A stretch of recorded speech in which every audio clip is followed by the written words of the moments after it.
Hello and welcome to Sunday Sermon with me, Graham Hughes. I'm very sorry then. I'm so sorry about being late getting started. Just to explain, I'm in Prane's at the moment. Just had to run over from Hannah's, which I was in. Hang on. Oh, would help if I didn't have a microphone on the floor. Hello and welcome to Sunday Sermon with me, Graham Hughes. It was just on Politics X's channel, but that was a pre-record, so this is live. This is happening now, which is why I've changed the location. But I thought I haven't got things set up for the Sunday Sermon just as I went to go live. So I was getting all the assets together, like that picture and the intro and stuff. And then I realised that actually I did. So it was a big waste of time. So I could have started bang on time, which would have been very good and impressive, I'm sure. Hi, Diz. Me and Diz were rocking out last night to Nirvana. Nirvana, because it wasn't actually Nirvana. It was Nirvana UK, which was absolutely awesome. Really great to meet Diz in real life, IRL. And Richard and Jock was there as well as Urban Infectinov. So yeah, it was brilliant. It was a really good night out with Diz and Prane. I also got to see our mate Sean as well. It was his birthday, so I got to see him as well. And I got to see Michael Palin yesterday at the Adventure Travel Show at the Olympia, which was bloody brilliant. So yeah, all good things. It's been a great week down here in the southeast, visiting all of our politics social chums, and I'm heading back after this. Me and Fran are probably going to get some lunch, and then I'm going to try make my way back to Durham, but it's like rail replacement buses all the way, so I'm taking a big detour via. I'm going London, Manchester, Newcastle. Anyway, but I'll try and do it. I'll try and get there. Okay, so I guess Martin is not here. He's out filming content for his own channel, says Karen Ladd. So if anyone was watching the stream, there was a guy who, people do this, and I know why they do it, because it's like when you watch a TV show or you watch a movie or something, and you watch it and you think, well, I wouldn't do that. That's different. Why did you make that decision? Why did you have that character saying that? Why did you? And I think we live in a world now where we think it's just okay to just sort of criticize stuff. But like when you're watching something and you're criticizing it in real time with the creators of that thing, and Alex spends a lot of time editing. The reason why it's not live, the Sunday roast, is because Alex edits in all the bits, and I thought it was absolutely brilliant in that episode when I was talking about the episode of The Twilight Zone, The Monsters Are Due on Maple Street, and Alex was putting he put the footage to exactly what I was saying, even with the aliens on the hilltop looking down at the riot, and I'm like, oh my god, because like honestly, I saw that episode years and years ago, and it was like a fuzzy memory, and I was like, although when he started showing the footage, I thought, oh God, what if I mucked it up? What if that's not what happened? And then see that last shot of the two aliens looking down at them from the hilltop. I was like, yeah, thank you, Alex. But yeah, doing all that stuff takes time and it takes skill. It's not like anyone can do this. I know we make it look like, we're just turning up and talking whatever bollocks comes into our head. But most people can't do this. So my retort to anyone who's been a bit bolshy in that way is just like, go on, do it yourself. Oh no, I can't. I haven't got the bandwidth. I'm like, what? Go to a cafe. Go to a McDonald's. They've got free Wi-Fi. Just sit there. You don't have to buy anything. Just sit there. I don't have the bandwidth. What the hell? If you've got a phone, it's got a camera on it. You can film stuff. I mean, I'm not saying that people who don't make content themselves can't criticize, but be a bit constructive in your criticism. To say, you want to get a load of socialists together? And I'm like, yeah. That's what we do. Or at least that's what we try to do anyway. Yuri Defected Off is in the chat as well. Hey, Yuri, how you doing? But got to meet Yuri last night as well with the rest of the bouge.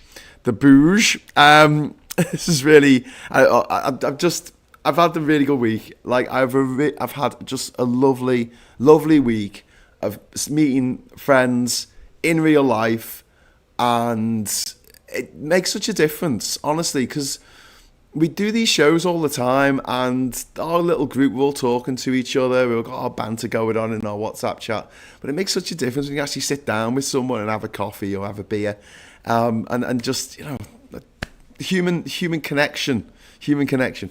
But anyway, so this is Sunday sermon, and it's a little bit different from it's not very different, but it's a little bit different from Morning Brew, in that it's usually, I'm just going to tell you about one particular issue. We're not going to look at the papers, and I'm going to try and make an argument for something and see how you get on with it. So this is more of maybe like a little bit of debate. Maybe this is what this is what Martin wanted on the other channel. But yeah, if you want to chip in and say what you think, please do. If you want to join in with the chat here, all you need to do is hit the subscribe button and wait for approximately 1 minute, and then you'll be able to join in with the chat. And in the meantime, because Diz is here, hey Diz, and yes, I did get Diz a drink last night because Diz, she is absolutely instrumental in me getting super chats in. So I'm just going to set up the confetti, and we do have confetti. I'll have to give my confetti animation to Alex. I don't know how that would work, but yeah, If you want to help Diz and with the confetti, all you need to do, throw in a super chat, any colour, and you've got all the time in the world. Well, all the time that we're going to be on. He's an absolute lunatic, says Diz. Are you talking about me? Oh, he's alive and well. What's this, Cat? Oh, Catherine Hayward. Hey, Cat, how you doing? Morning all. My last day of tuning in to find out where Graham is now. Yeah, hopefully tomorrow morning I will be back in Durham. I'm not getting home till midnight. It's going to take me 9 hours to get home from London because it's a Sunday. First world country. Yeah. Speaking of booze, does that mean Aid was there? Yes, Aid was there. It was me, Aid, Pranay, and then we had the booze, and then Aid spent the night on like a narrowboat in the. He got an Airbnb that was like a narrowboat in a canal, which is very cool. I think it's very cool. So that's cool. But I was in the mosh pit for Nirvana. We're all jumping up and down Nirvana UK. And I made mosh pit friends. Like literally, I made mosh pit friends. And we've all shared footage of each other in the mosh pit on a new WhatsApp group that we put together. And I love the fact that we can do this kind of shit now. It's like you meet people and it's like you can say, oh my God, you couldn't do that in the 90s.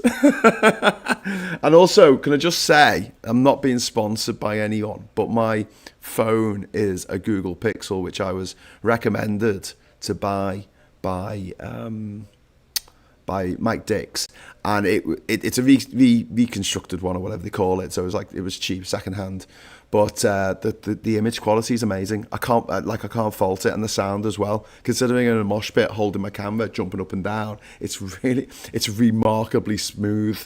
And didn't drop my phone, didn't fall over, all good. But I do still smell a mosh pit because I was wearing this. I'm going to get home and Kat's going to be in the shower, Graham. In the shower. First confetti of the day for Diz. You have an effect now. Thank you very much for the £5 super chat. That is very, very kind of you, sir. You beautiful man. Thank you. Diz is saying, yeah, Chris, we met in real life last night. Yes, we did. So, if you do want to come out the chat, well, first of all, if you're watching, join the chat. And then if you want to join the chat and actually join us doing stuff in real life, please try. We'll let you know. We'll let you know. It really was a lot of fun last night, and this whole week's been a lot of fun. Anyway, should we talk about what I'm supposed to be talking about instead of blabbering on about my private life, my public private life? So today we're going to be talking about the Epstein files, right? And this is going to be a core argument here. We've had an additional 3 million documents, and there's been what's been released has been historical material already known in outline, heavily redacted records, emails, associations, logistics, but there's nothing in here that is prosecutable. This is the problem. But even if there was, who runs the Department of Justice? Trump, basically. I know there's someone who's like a Trump, familiar who actually does it, like a little vampire's familiar. But he decides who the DOJ go after and who they don't. So here's the facts, right? If specific abusers have been named and there was enough evidence against them, i.e. Trump, they have had these documents for years. So even though right now this tranche of documents will change, I don't think anything, and we'll get into that. But had there been anything actionable, especially when Biden was president, they would, I assume that the DOJ would have gone after Trump with that, right? But they didn't. Anything actionable against Trump or Bill Gates or Elon Musk or anyone else who's mentioned. But here's the thing, right? Imagine things were the other way around, right? Biden was the president and all these documents have come out associating him with the world's most notorious paedophile. Could you imagine what Trump would be doing right now? Could you imagine what Trump would be saying right now? Or even better, what if Trump was president and all this stuff came out and Biden's name was in it? Do you think he would go, oh, well, you know, it was a long time ago. Oh, it's hard to prove. Oh, well, a lot of the people who made these accusations are now dead. No.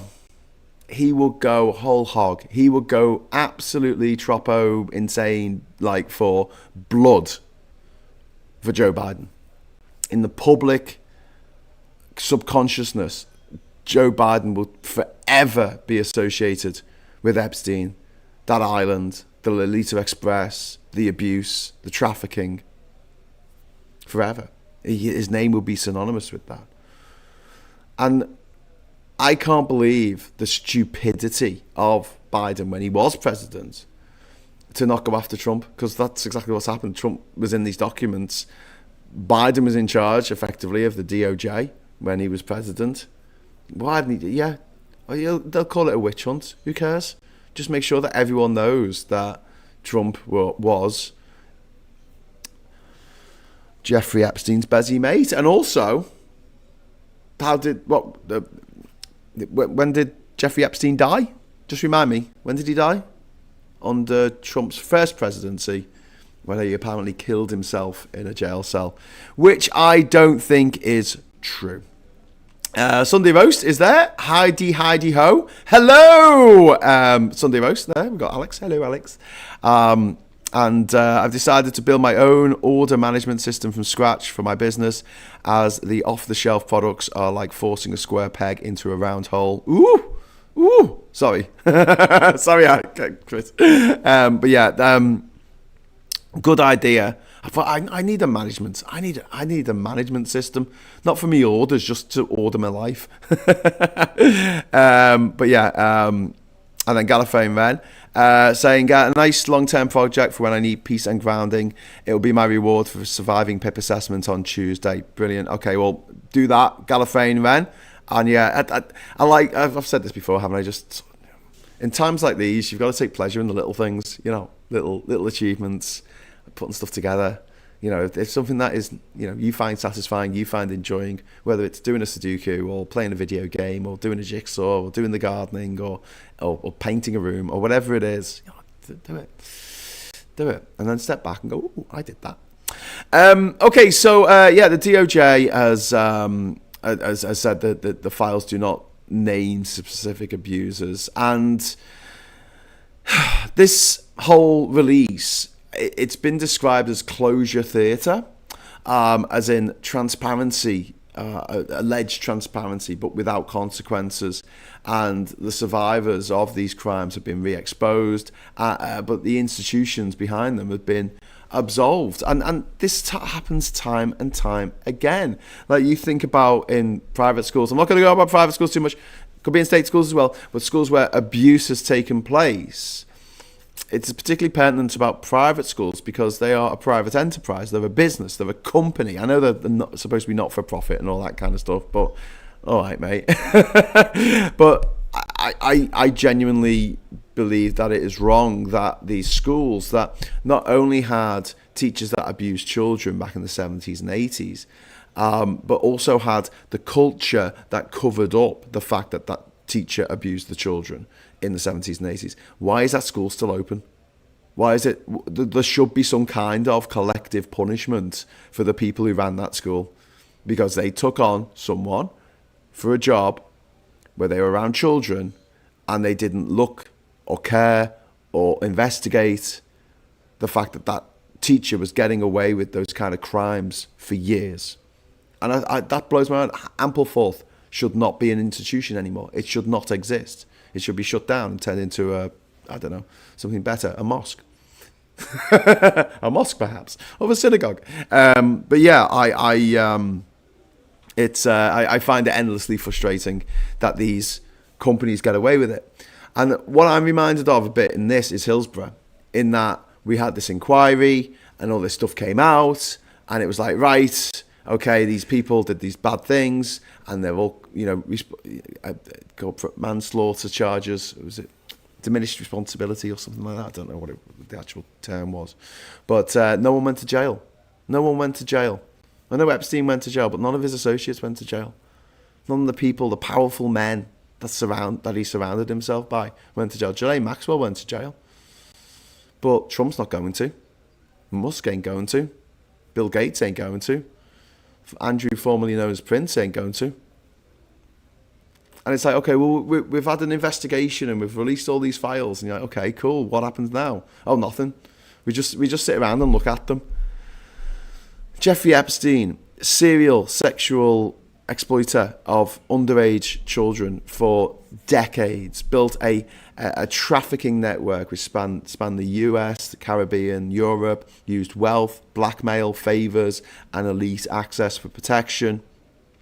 And the Epstein's dead, so his death ended any kind of legal discovery, cross-examination, plea leverage.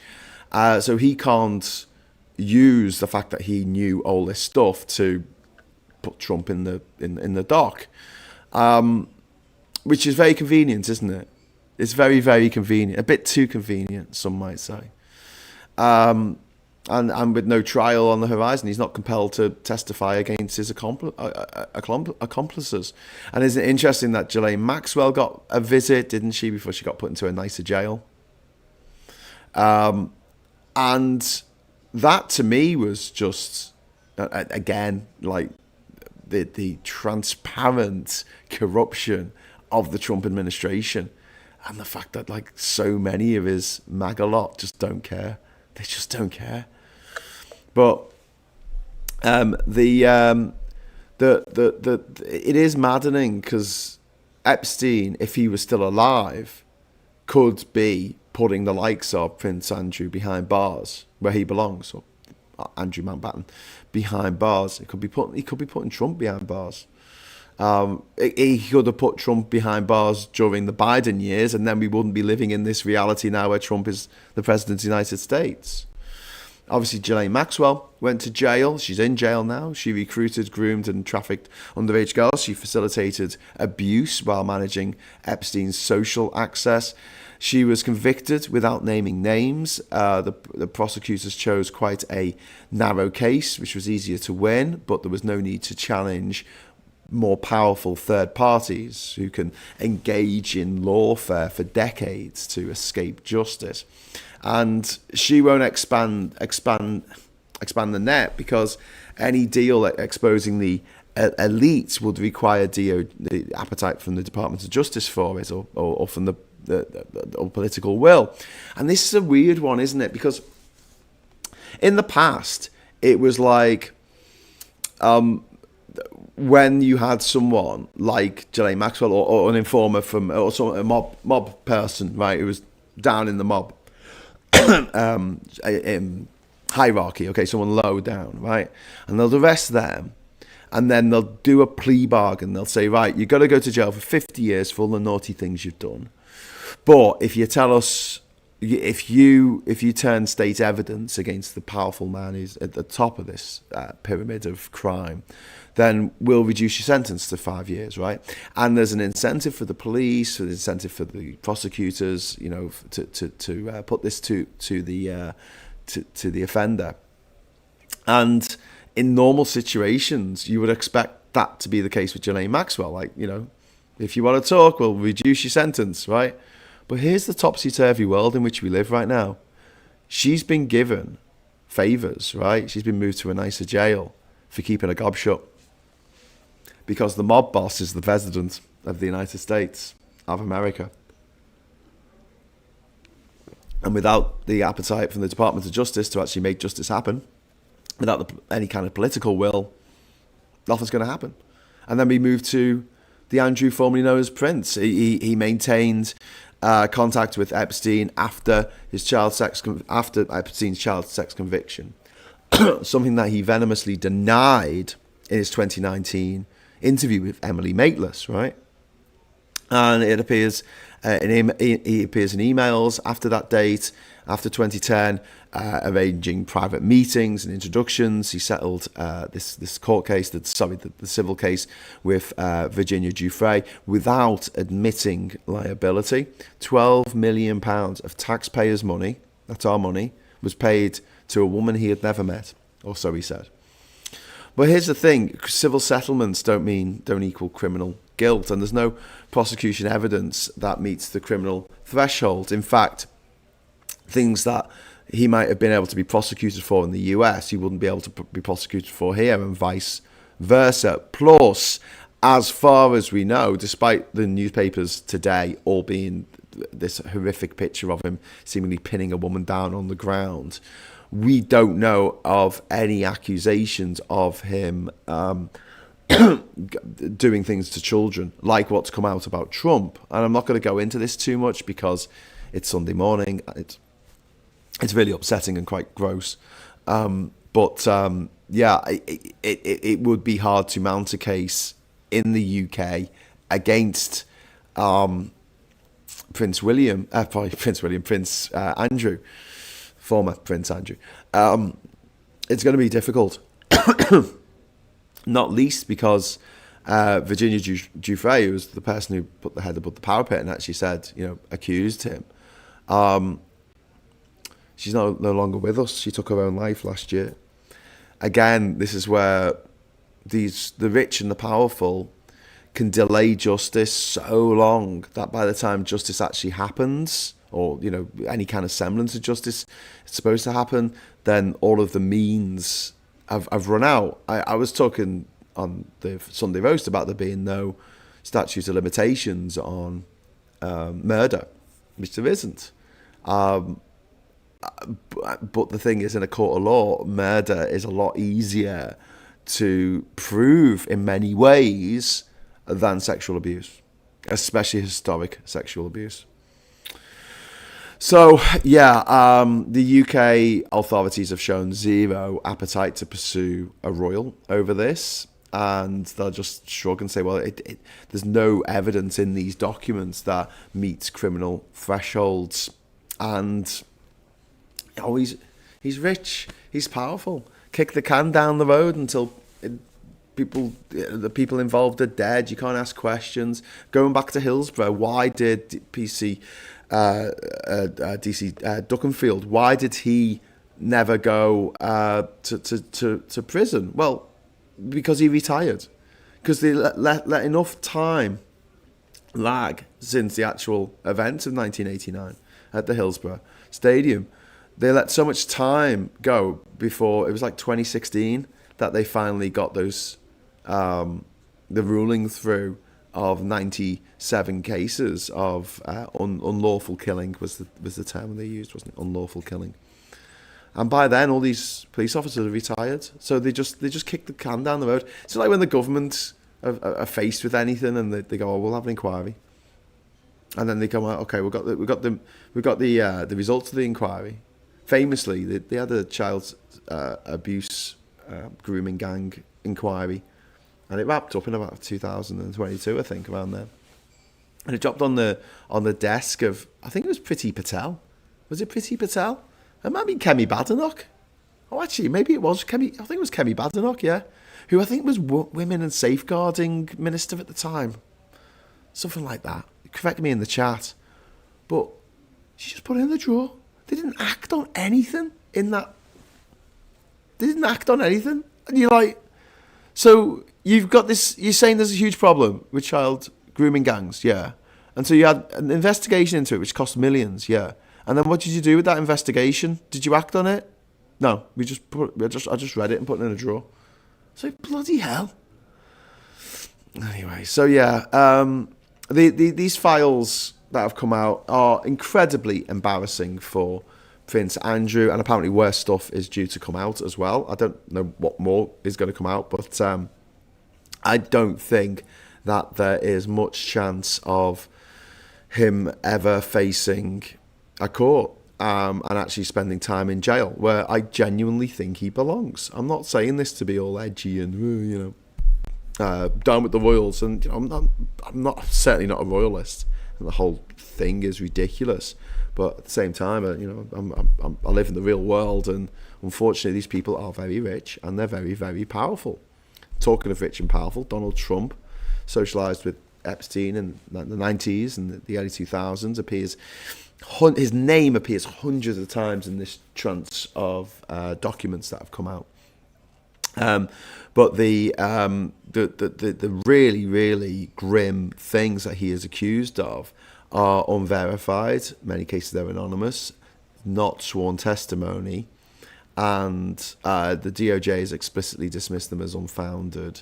And he won't face any justice because he's the sitting president. The DOJ will just say we're not going to prosecute if we don't think we're going to win the case. But even if they had enough evidence, even that smoking gun, Trump could derail the investigation, like he derailed the investigations into his bribery, the stealing of the votes, his insurrection against the Capitol building, the fraud, the voter fraud with the fake electors, and the calling up of the governor of Georgia and asking for 1,780 more votes. All of that the DOJ is not looking into that anymore because Trump said that. Forget about it. And then we've got Elon Musk, who is the gobshite's gobshite. He emailed Epstein about parties and potential island visits. He discussed logistics, but there's no proof that he attended anything or participated. But one of the things that's come from this is it does look like, and this is mad, but it does look like there was an email that came from Musk to Jeffrey Epstein saying, "Hey, can I come to your island? And girls, yay!" And then Epstein forwarded it onto somebody else and said, "Deal with this." And they wrote back saying, "Sorry, Jeffrey's not in right now." I know I shouldn't be laughing at this because it is quite it's a very serious thing, but the fact that even the pedos don't like Elon Musk. No one likes him. He's the most unlikable person in the world. It's quite impressive. Anyway, so there's no physical presence been established for Elon Musk, and he's not going to face justice anyway because he's the richest man in the world. There's unlimited legal defense. He can control the narrative. Trump's cronies control TikTok now, and obviously he's got X, and he's got Google and Facebook to fall into line. And then you got Microsoft, you got Bill Gates. He maintained contact with Epstein post-conviction, appears in unsent draft emails written by Epstein himself, but draft emails are not evidence. And, it doesn't look like there was there's no smoking gun for Bill Gates in this particular drop of documents from what we know so far. But there is stuff in there that really shows that Peter Mandelson's a piece of shit who just lies as easily as he breathes. He continued having an association with Jeffrey Epstein after his conviction. If you saw the interview that Peter Mandelson did a few weeks ago with Laura Kunsberg, and he was like, "Do you take me for a man who would still be friends with a paedophile?" And it's like, yeah, turns out you were, mate. We should take you as a man who would still hang out with a convicted paedophile because that's literally who you are. That's what you did. His husband received money off Epstein for training costs. He asked to stay at Epstein's properties. This money that was given to Manson's husband was framed as a loan. However, there's no evidence of coercion or quid pro quo in all this. And although, his behaviour, Manson's behaviour, is ethically appalling, it's legally thin. Now, what we need to think about here is how we react and how the Americans are reacting to all this. In the UK, I guess we go, okay, well, we can't prosecute these motherfuckers, but we can at least take him down a peg or two. I really doubt that Peter Mandelson, who's lost his job already as ambassador to the United States, I really doubt he's going to be invited to too many new Labour Party things. I certainly hope not, in light of these revelations. Obviously, the Andrew formerly known as Prince has now been stripped of his titles, even though he's still living in a lavish 117-room mansion somewhere in the Cotswolds or wherever he lives. But as much as I would like to see him in jail, at least that's happened. At least he's been stripped of his titles. At least he's had his gongs taken away. But in America, nothing's happened. Absolutely nothing's happened, apart from Ghislaine Maxwell herself and Jeffrey Epstein. All these people mentioned in these files, nothing's happened to them.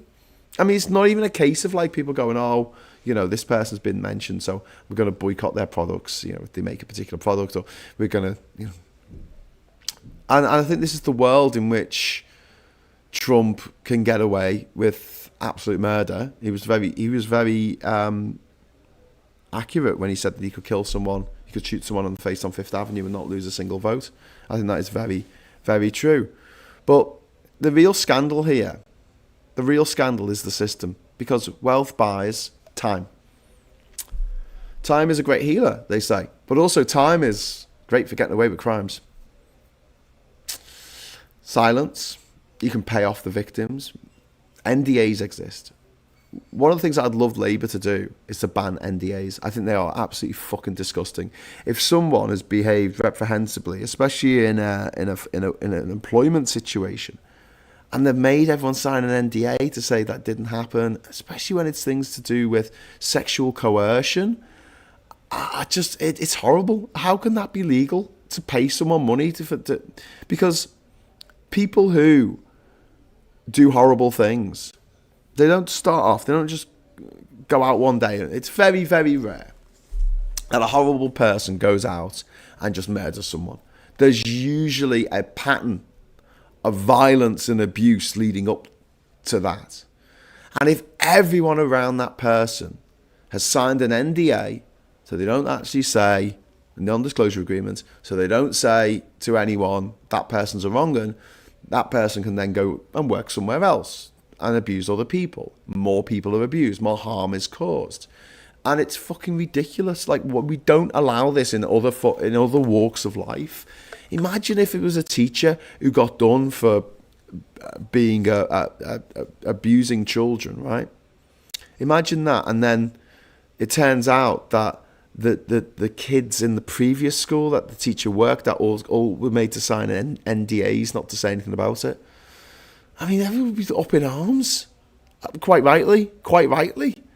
But NDAs exist, and they protect the powerful. They protect the powerful so to like an almost insane level, where they use the silence of their victims because they got no money to do it. It's not even their money they use to pay them off, But yeah, just non-disclosure settlements. It doesn't leave prosecutors with much to work with, even if there is the political will to go ahead with prosecutions, which obviously in this case there isn't. And this document dump, you could argue that it is there to overwhelm the public. A lot of people in America have seen the stuff in there and just gone, oh, well, it's just more of the same, and shrugged and walked away. And the people who pay the price here are the survivors, because there's been names that have been exposed in this tranche of documents that has been released. And you think, Trump signed off. So there was the reason why these documents were released, they were supposed to be released last month. Oh, sorry, the month before now. It's February. Yay, we survived January, everyone. There was a motion that went through the House of Representatives and the Senate, and it landed on Trump's desk to release the files. And Trump signed it. Trump signed it. And I think that tells you a lot. If he genuinely thought there was stuff in there that would end his political career, that could see him put in jail, I don't think he would have. I don't think he would have signed it. And this is when I have a difference of opinion with people who think that there's some kind of magical PP tape that Putin has that gives Putin the power over Trump for Trump to do anything Putin wants. Even if that tape did exist, would it make any difference? Would it change anyone's mind in the Republican Party or the MAGA lot about how they feel about Trump? It fucking wouldn't. They'd be like, yeah, whatever. You know, he got some prostitutes to pee on a bed that was once slept in by the Obamas because he's a fucking weirdo. I mean, in reality, this document dump has done less harm to Trump than it has done to the survivors who have had their trauma reopened, their names exposed in some cases, and also no justice delivered. No justice whatsoever. So, just to finish up, you know, the Epstein files don't expose a conspiracy. They expose a class boundary injustice. And I've spoken about this many, many times, but it's worth reiterating that we live in a two-tier system. There is the world that we exist in, me and you, and there's the world that the wealthy exist in, and never the twain shall meet. It really is two completely different bubbles, spheres of life. And it's not enough for them to win. Everybody else has to lose. And we've talked about Europe and how I can't live and work anywhere in Europe because I'm not rich. We've talked about the fact that I can't have a spouse who is from another country because I'm not rich. And when I did have a girlfriend from Australia, we ended up splitting up, and it wasn't the only reason, but there was a factor that I would have to be earning £18,600 a year for her to remain in the UK. And for me to go to Australia, there was a whole bunch of difficulties over there as well. Problems everywhere. If you're rich, those aren't problems. Medicine. If we want to get if we need surgery, even if it's urgent, we might be waiting a while on the NHS, and they'll be saying to you, hey, why don't you just pay privately, and then you can get to see one straight away. Gender-affirming surgery is something that is a lot easier to get if you've got the money to pay for it, whether that's a boob job or whether that's an actual, gender realignment surgery. If you can afford it, you can literally go to another country and fucking buy it. Do we have a two-tier system even when it comes to people's bodily autonomy? If you've got the money, you can fly to Switzerland and get some puberty blockers for your kids. If you're rich. So they're trying to have a world in which if you're rich, you can be trans. If you're rich, you can be gay. If you're rich, you can travel the world. If you're rich, you can marry someone from another country. If you're rich, you can work in another country. If you're rich, you don't get any charges when you take money out from a cash machine in another country. But if you're not rich, you have to pay a charge on that, which I've never really understood, but there you go. That's the way they run it, isn't it?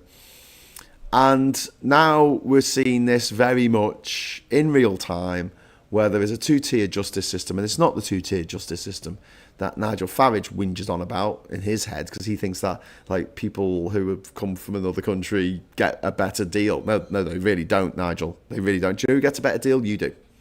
You do, motherfucker.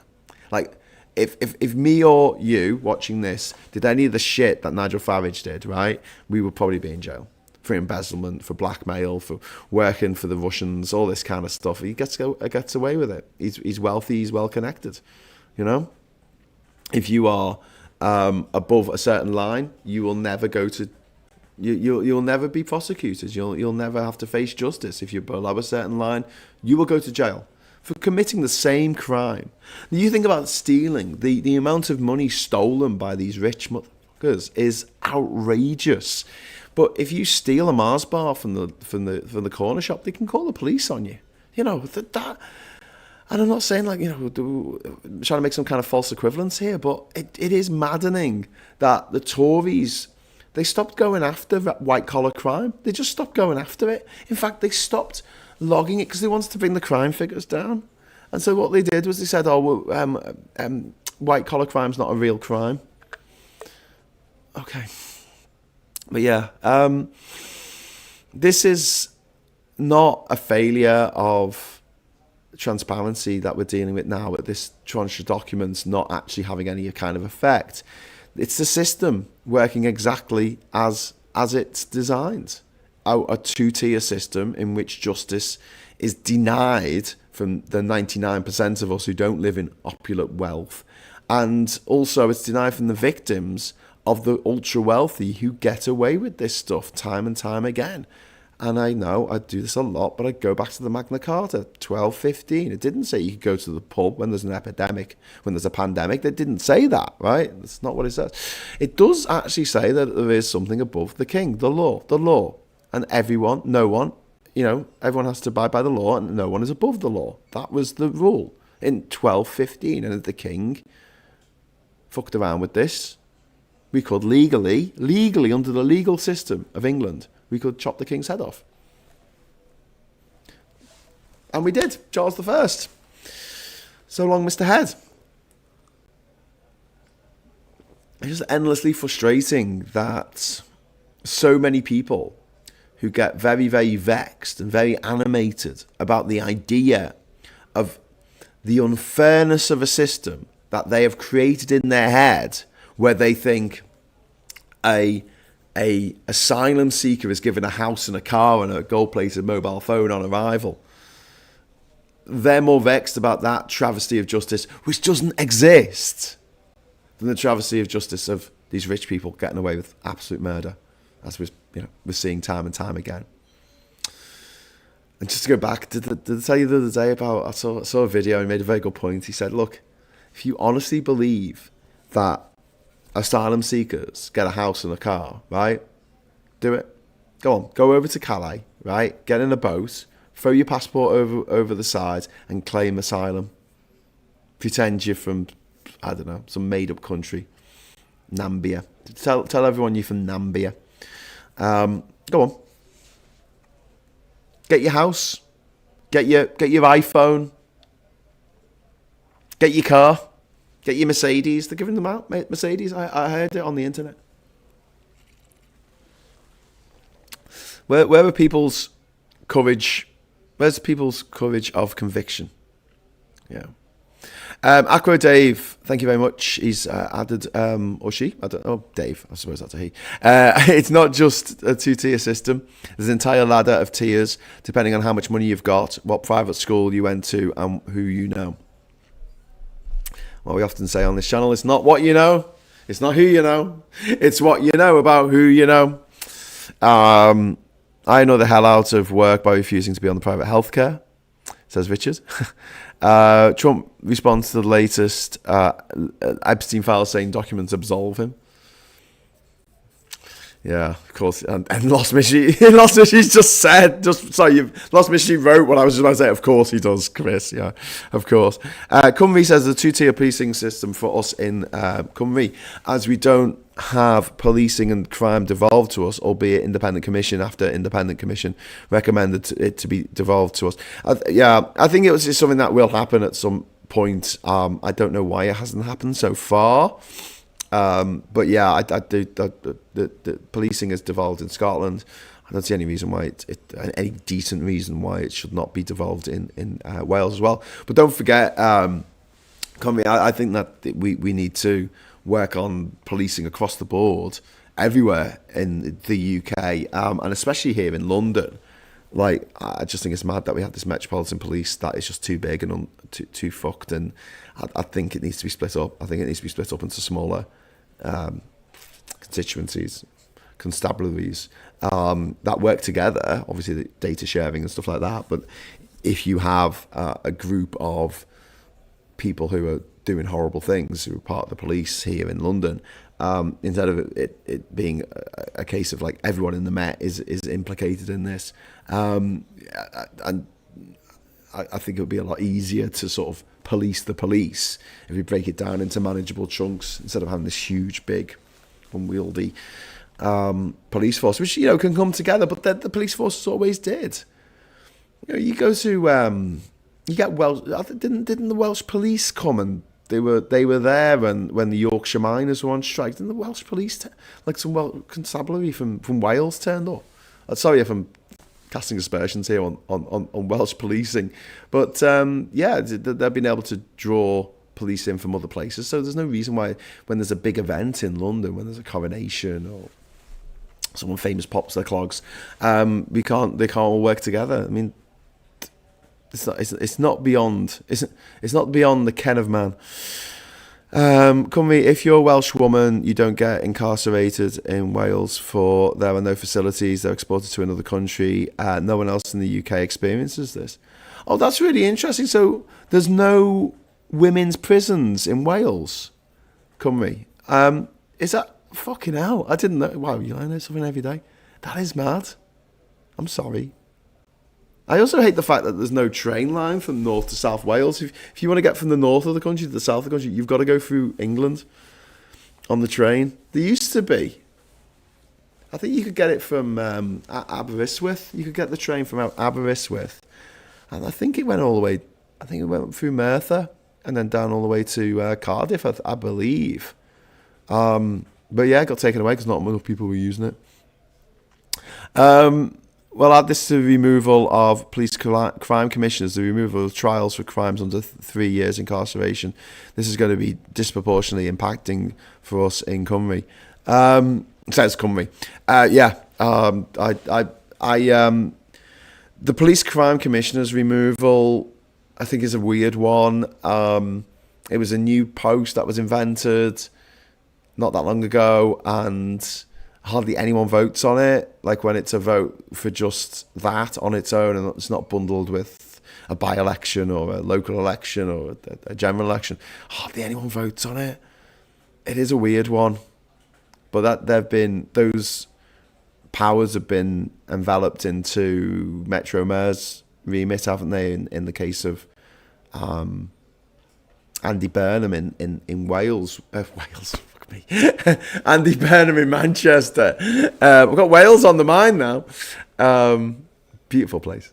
So one of the reasons he couldn't be mayor and a MP at the same time was because he takes on the role of the police commissioner, I think. Literally no room at the inn, Graham. Welsh women literally get sent to England. That is mad, Cymru. Well, thanks for letting me know that. And I'm sorry that happens. That really fucking sucks. But I think more people need to fucking know that. That's crazy. Do you know what as well, though? I mean, there will be a lot of NIMBYs going, I don't want a prison near me. It's difficult unless there's already a prison there.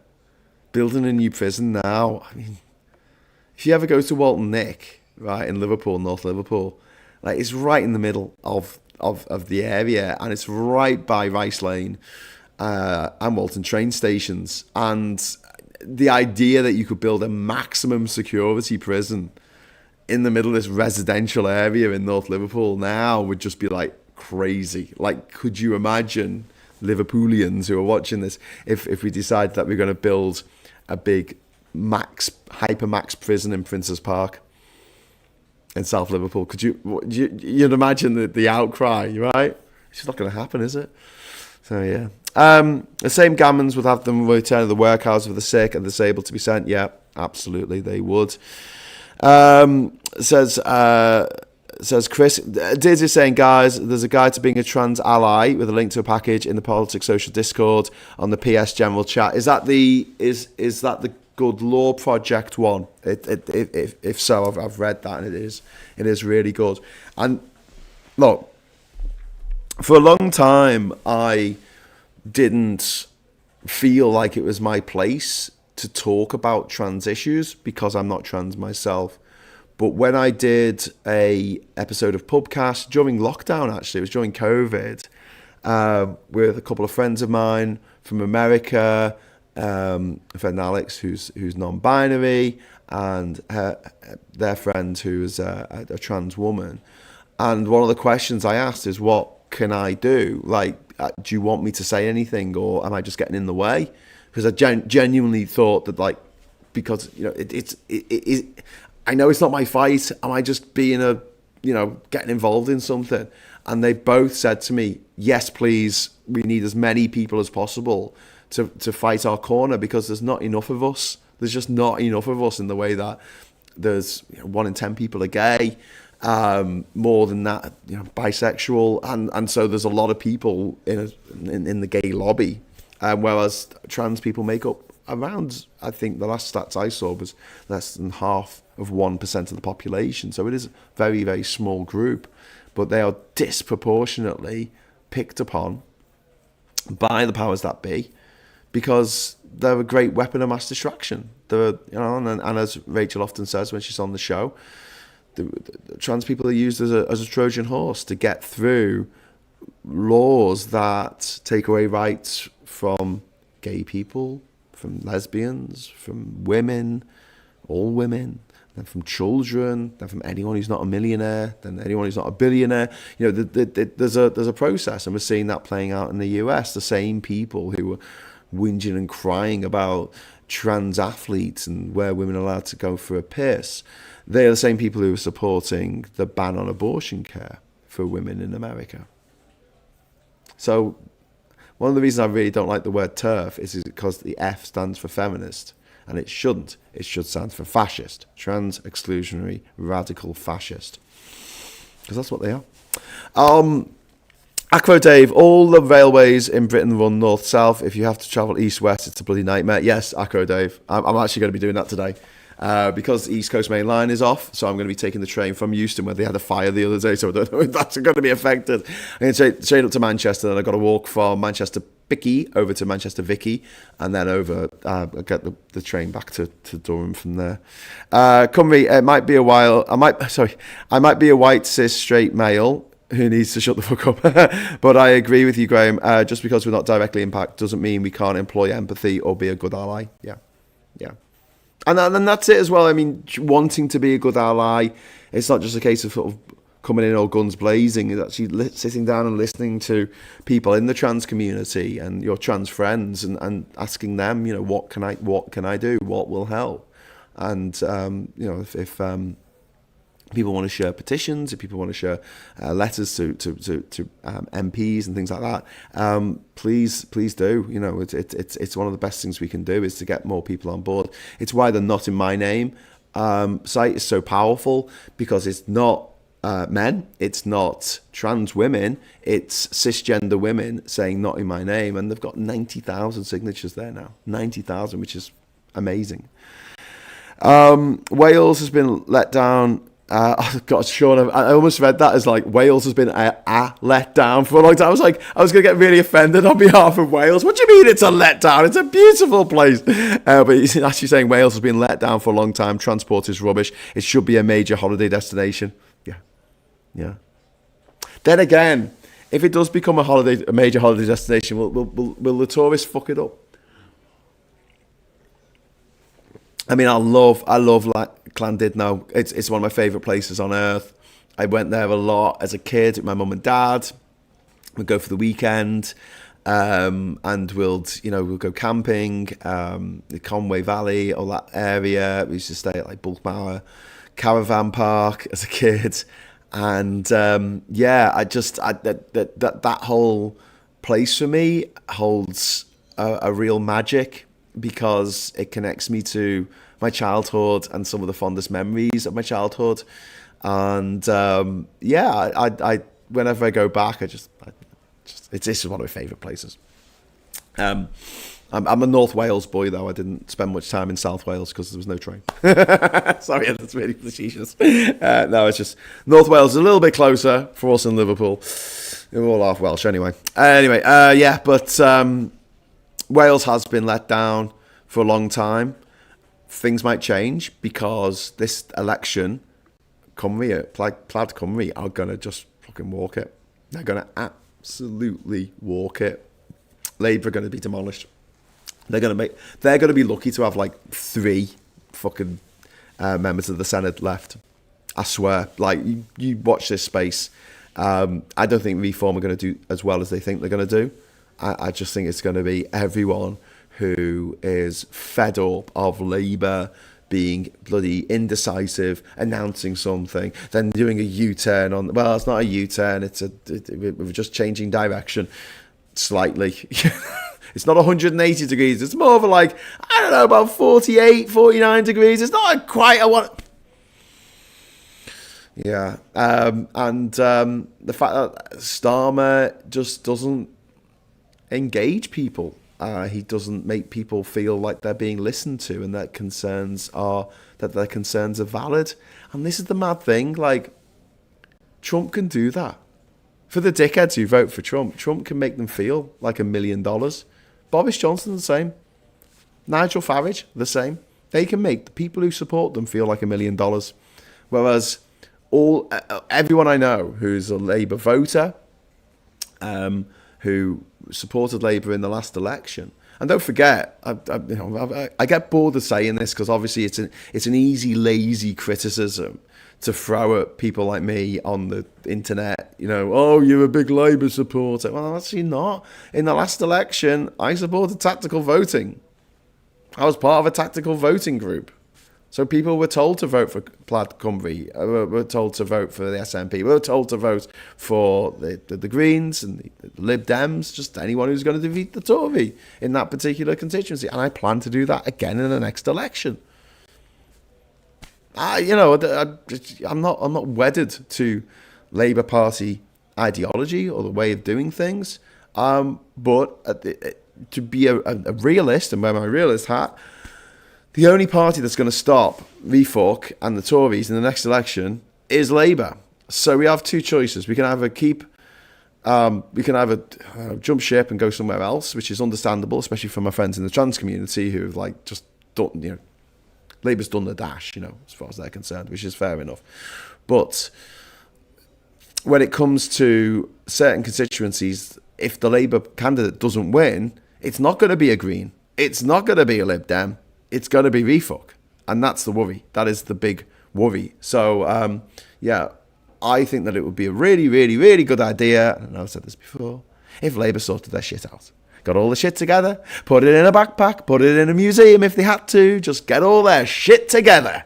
Get your shit together, Labour. Please, we're begging you, get your shit together. Weird things going on the Labour Party web page, on the YouTube page, and they've deleted all of their videos. Go and have a look. They've only got about 15, 16 videos, and they've got some lives, but from the video section. So maybe that some plotting is afoot. I don't know. I'm gonna have to get going in a moment. Oh, we're not gonna get any confetti today. Oh well, that's all right. I've had enough fun this week. We don't need confetti, do we? Diz, we had non-alcoholic cider. We'll always have Nirvana. UK.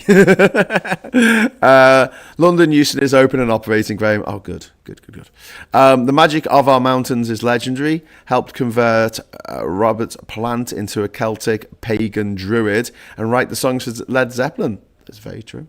Come with London Euston to Manchester Pick is just over 2 hours on Avanti. I'm not going on Avanti. It's too expensive. I'm going on the East Midlands Railway or whatever the fuck it's called, because it's a lot cheaper. I came down here on Lumo because it was 20 quid. Oh my God, Lumo trains, right? They're 20 quid, right? They don't stop anywhere. This is the problem. So I had to get a train. This is why I was in Newcastle, like last Monday. And I was like, why are you in Newcastle? That's north of Durham. Why would you go north, go south? That's just the way I have to do it, because I had to get the train up to Newcastle, and then I had to get the Lumo down, right? I got a coffee on board. It wasn't too bad. Coffee, right? £1.30. And I was like, So my ticket was 20 quid, which I think is about reasonable for going down to London on a train. That's reasonable, right? 20 quid. And the coffee was only £1.30. So thank you, Lumo. I don't know how long you're going to exist as a business, but that's reasonable to me. That's the kind of thing that I would expect, really, from our transport system, because that's what it's like in other countries. I don't understand why our country is so crazy about this. Crazy. But yeah, that was good. So yeah, I'm going up from the East Midlands or something. East Midlands Express? I don't know. Cymru, thank you very much for the £2 super chat. And Lost Mystery, thank you very much for the £2 super chat. And Cymru, have some. It says Cymru, I'm getting all these. There's no seat reservations on the train I'm getting on, so I might be standing for 4 hours again. I stood for quite a long time last night as well, so there you go. Look what just happened. We got another one. Have some confetti, says Cymru, and we will do that. Almost there, says Richard. No, we are there. We are there, my friends. We are there. And now it is time to unleash the confetti.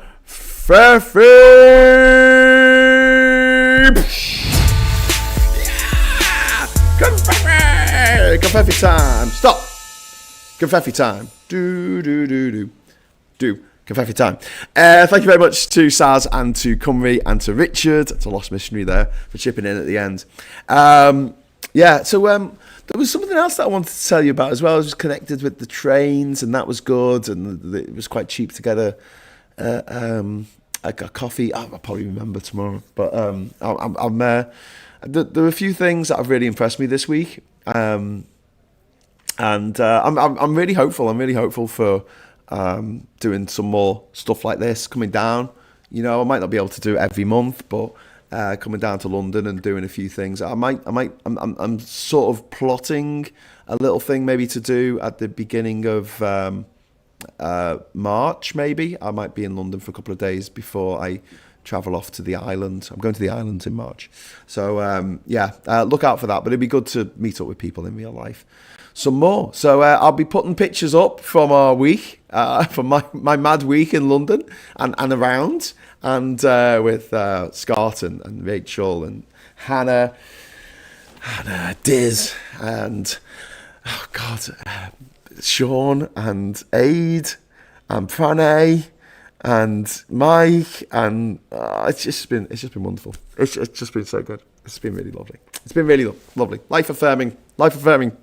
There's some good people out there, and they do care about each other, and you know, it's nice to know that. So listen, I'm going to get off now because I do need to get back to Durham, and hopefully I'll be all set up tomorrow for the next episode of Morning Brew at 9 o'clock.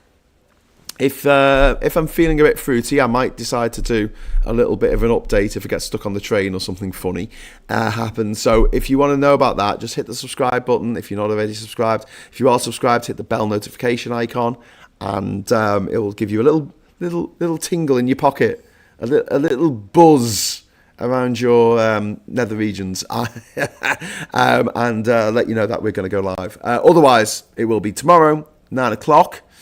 9 a.m. Thank you so much. Thanks to Richard. And then we've got Person Impersonator and Diz and Elle and Chris and Acro Dave. And just thank you to everyone. You're all awesome, beautiful, incredible people. And keep on doing what you're doing, because someone's got to make a fuss. Someone's got to, talk about this stuff. Otherwise, everything we see and everything we hear will be filtered through what the billionaires want us to see and what the billionaires want us to hear. And the best thing that we can do right now is just to be informed and know what's going on. So thank you for remaining informed, and please support all the channels from our friends. And until I see you again, I'll just say thanks very much for watching. Hello, good evening, welcome, and goodbye.